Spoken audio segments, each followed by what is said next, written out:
Hi everybody, how are you? My name is Jennifer. I'm a psychologist with the HSE. A lot of you guys know me already, and some of us we might know of each other, but we mightn't have had the opportunity to meet in person.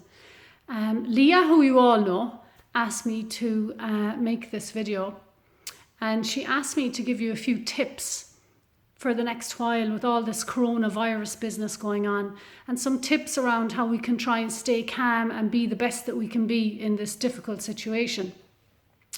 I suppose the first thing really is that physical health is priority number one. So before we do or say anything else, you have to do whatever you need to do to keep yourself well and to keep yourself safe. And this means following the HSE guidelines, the Health Service Executive Guidelines. So if you don't already know what they are, basically wash your hands, social distancing, keep away from each other for 2 meters. If you have additional health needs, you need to protect yourself even further perhaps.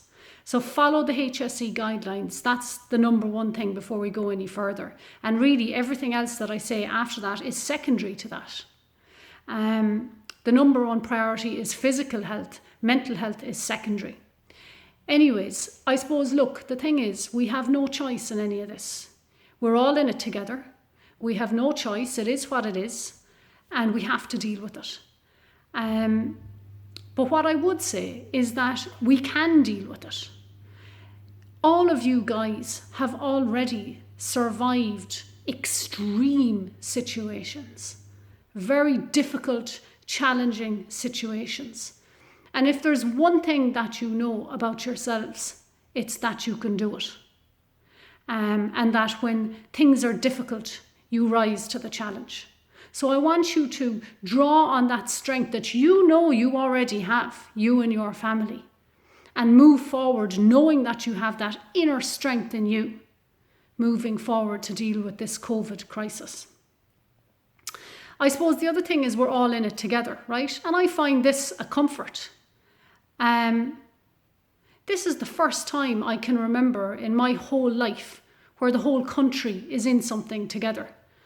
And that gives me comfort in my heart. That gives me some comfort that we're all in it together.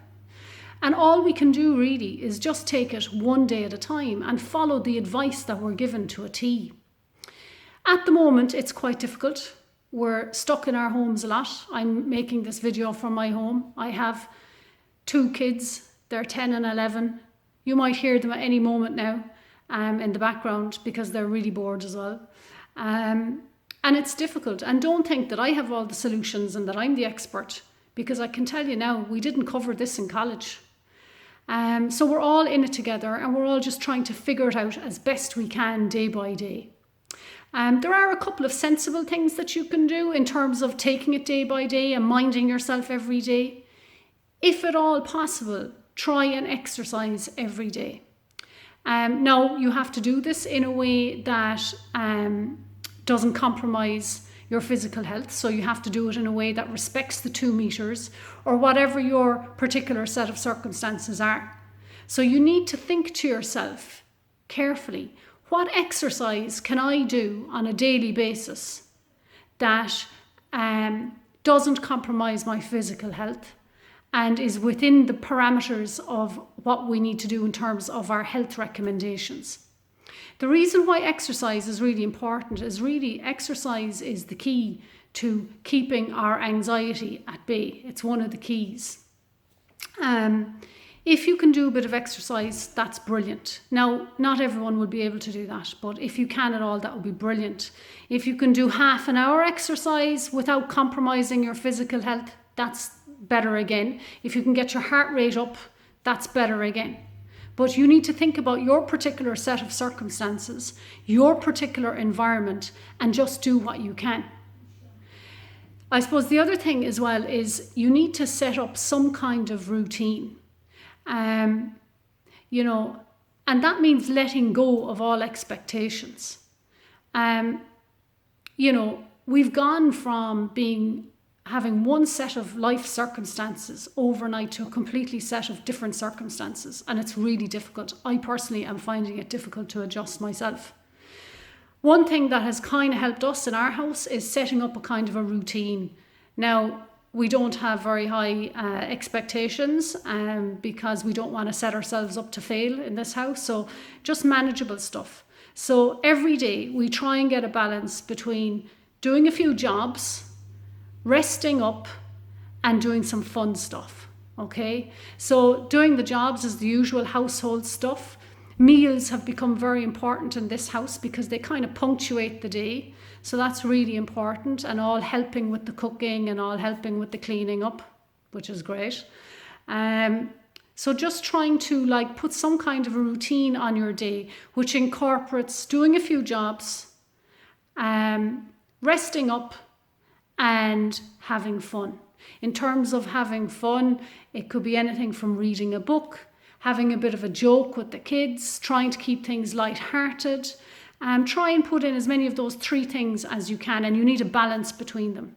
And look, if you want to put something in place that works, you have to accept that things will be different. You just have to accept that you're not going to be firing on all cylinders. Lower your standards and know what to let go of. Try and be positive. I know, easier said than done. I'm finding that tricky myself at the moment, stuck in the confines of my home. But try and be positive. And at the end of the day, think about what you're grateful for. Because we do have a lot to be grateful for. Try to keep your mind busy. One of the worst things you can do is sit around and just let thoughts swirl around in your head all day long. Try and keep busy, and try and keep your mind busy. Maybe do a puzzle, maybe ring a friend, distract yourself, when needed, and just try and, maybe learn a new language online, take up a course or something online. Just set a goal for yourself to keep your mind busy, and find ways to do that within the parameters of your particular circumstances. Stay in touch with people. This is really important. So we can't be physically together, but you do need to stay in touch with people. We know that one of the worst things that we can do in terms of staying strong in a situation like this is to feel lonely and to feel isolated. And there will be times where you don't want to talk to anyone. And you might feel like pulling back altogether. And in fact, these are probably the times where you need to reach out the most. So ring a friend, Skype someone, FaceTime someone, connect with people. Stay in touch with friends and family as best you can within the parameters, within the safety guidelines. Just take it one step at a time, guys, I'll be back with some more tips later on about dealing with tough moments that happen during the day. But for now, strip it back to taking care of yourself day by day and your family. Try and exercise every day. This will really help you to stay strong psychologically if you can exercise every day. Set up some kind of a routine. It must include something to busy your mind and jobs. It must include resting, and it must include something that's fun, some fun stuff. Make sure you have a balance between the 3. Accept where things are at. For a lot of this stuff, we have no control over. Just accept that. Let go of that. And do what you can do for yourself and your family. Be positive. Remember, let go of high expectations because you're only setting yourself up to fail. Just do what's needed. Focus on doing the next right thing and try and keep your mind busy. Look, we're all in it together. It's tough, but we're made of tougher stuff. I have come through tougher things, and you have come through tougher things, and we will come through this together. So stay strong.